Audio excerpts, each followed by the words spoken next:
Last year, Niger experienced a severe food shortage, with more than 7 million people, nearly half of the country's population of 15 million, going hungry. That food shortage will be repeated in smaller proportions this year, according to Reuters, which reports that nearly 3 million people will likely go hungry in Niger before the 2011 harvest, after insects and drought destroyed what looked like the best crop in decades. Major food shortages due to crop failures are a common occurrence in Niger. They happen about every 3 years, according to Peter Cunningham, an Australian who developed new farming techniques in East Niger until he left last fall. Working with farmers to prevent crop shortages is one major focus of NGOs in Niger. Many groups I visited worked with local farmers, introducing hardier seeds and new techniques to prevent crop failure. Peter Cunningham worked in Meridi in East Niger. He helped develop a program called Sowing Seeds of Change in the Sahel. The program teaches farmer-managed natural regeneration, or FMNR, a technique that encourages local farmers to plant around trees, rejuvenate old tree stumps, and plant new trees. Cunningham worked on developing a fast-growing acacia tree that farmers can plant with their crops to reforest the country's farmland. Cunningham says his program has proven successful. According to his records, crop yield at least doubles in fields where farmers use his FMNR technique.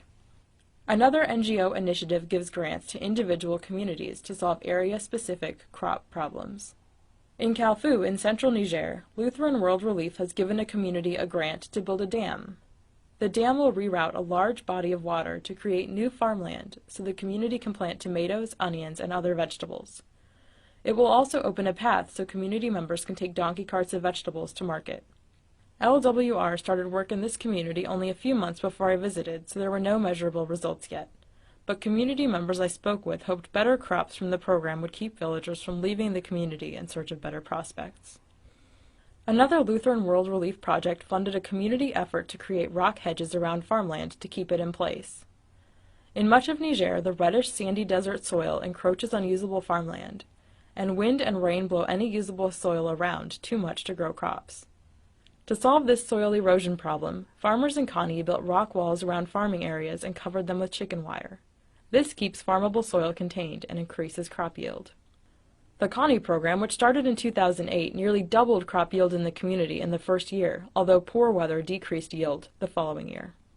These projects are some examples of the ways NGOs in Niger are working to find long-term solutions to the ongoing problems of poor crop yield and food shortages. The goal of these programs is to help Nigerians improve on what they already do, farming, by introducing innovation into age-old practices. Increased crop yields and income in places where NGOs like LWR are working indicate the programs may be accomplishing their goals.